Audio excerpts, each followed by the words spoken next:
Snow swirled against the towering glass windows of Ward Global headquarters, frosting the edges like delicate white lace. Inside, the 42nd floor was silent, too silent for Christmas Eve.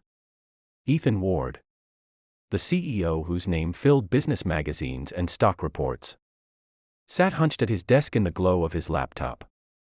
The city glittered beneath him, but even the endless lights of New York couldn't soften the heaviness in his chest.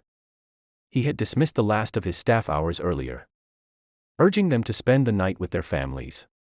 Yet here he was, still trapped in the office, not by work, but by the loneliness he refused to admit.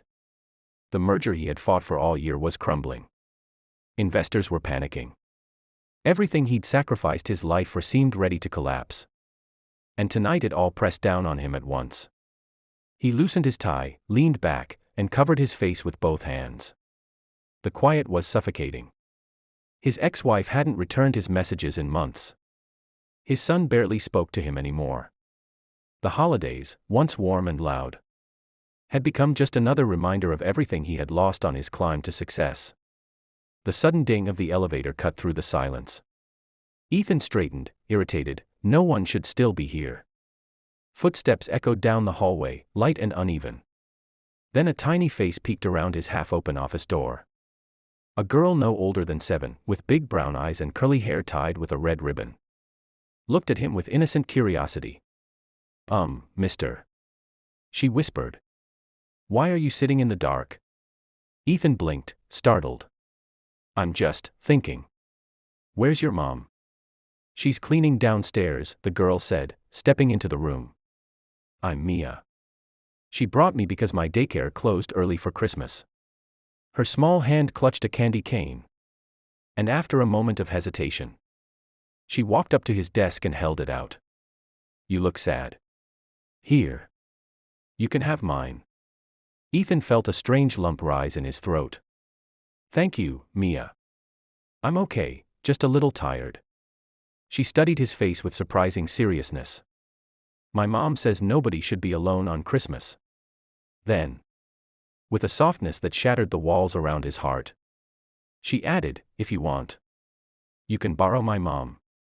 She makes the best hot cocoa, and she talks nice when people are upset."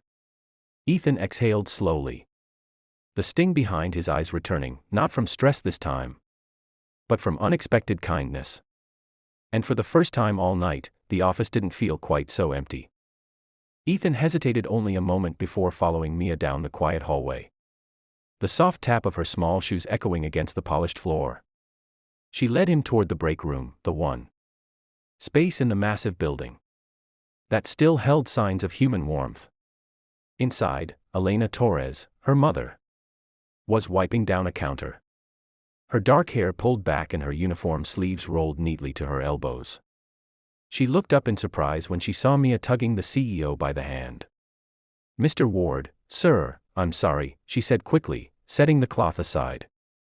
"Mia knows she shouldn't bother anyone while I'm working."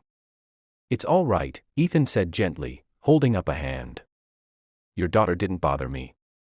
In fact, she helped more than she realizes." Mia hopped onto a chair, swinging her legs. "We're gonna make him cocoa, Mom. The special one with the cinnamon." Elena gave her daughter a look that blended affection with mild exasperation, then turned toward Ethan with an apologetic smile. "If you'd like some, sir, I can make it. It's no trouble." He shook his head, but there was the faintest smile tugging at his lips. "Only if you promise to call me Ethan." Elena blinked, clearly taken aback, then nodded. "All right, Ethan." As she warmed milk in the small kitchenette, Mia chatted nonstop about her school play, her wish for a puppy, and how Christmas felt sparkly even when things weren't perfect. Ethan listened, unexpectedly drawn in. She asked him questions too, simple ones, gentle ones that adults never asked. "Do you get lonely up here? Do you have a Christmas tree?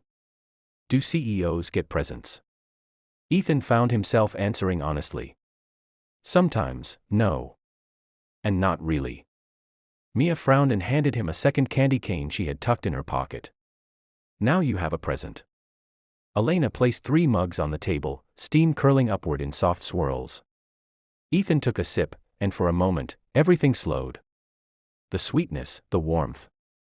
The cinnamon, it tasted like something he hadn't felt in years. They talked quietly as Mia colored with crayons Elena carried for long shifts. Ethan learned they lived in Queens, that Elena worked 2 jobs. That Mia's father had passed away when she was small. Despite hardships, they radiated a warmth and steadiness he hadn't felt anywhere else. When it was time for them to leave, Mia gave Ethan a tight hug. "See, you're not alone anymore." Ethan watched them walk toward the elevator. A strange ache settling in his chest, one that wasn't emptiness this time, but something beginning to grow. Hope, maybe.